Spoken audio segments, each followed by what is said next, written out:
বাজার থেকে হাঁসের গলা আর হাঁসের ঠোঁট কেন কিনে এনেছিস? এই এগুলো মোটেও হাঁসের গলা না। এই দেখ, নিজের চোখে দেখে নে, এগুলো দিয়েই তৈরি হয়। কি এগুলো দিয়েই তৈরি হয়? আমার কাছে তো মনে হচ্ছে না। ঠিক আছে, আজকে এমন ভাবে রান্না করে দেবো, খেয়ে দেখিস। প্রথমে পরিষ্কার করতে হবে। ছি, এই নাকগুলোও পরিষ্কার করতে হবে? পরিষ্কার না করলে কি সব সদ্য খাবি নাকি? বাজার থেকে তো ওইগুলোই খেয়ে আসলি। তবে ওইগুলো খেতে খারাপ ছিল না, ওর থেকে ভালো করে আমি আজকে বানিয়ে দেবো, খেয়ে দেখিস। আগে পরিষ্কার করে নে ভালো করে। আরে পরিষ্কার তো হয়ে গেছে, এবার চল কড়াইয়ের কাছে। সমস্ত হাঁসের গলা ঠোঁট নিয়ে নিয়েছি, এবার গরম পানিতে দিয়ে দিলাম। একটু সিদ্ধ হতেই এটা একটা মশলা পানিতে দিয়ে দিলাম। এবার অনবরত নাড়াচাড়া করতে হবে। উপর দিয়ে কিছুটা শুকনো লঙ্কাও দিয়েছি, আর সেই গাছের শিকড়টাও দিলাম।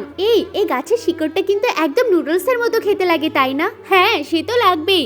বারে বাহ, এটা খেতে খুবই ভালো হয়েছে, বাজারের থেকেও বেশি ভালো। আমি তো তোকে বলেইছিলাম বাজারেরটা কি ভালো হয় নাকি? ওরা তো ঠিকমতো পরিষ্কারও করে না। আর এটা আমি যতবারই খাই ততবারই এটার প্রেমে পড়ে যাই। কি ভালো খেতে হয়েছে।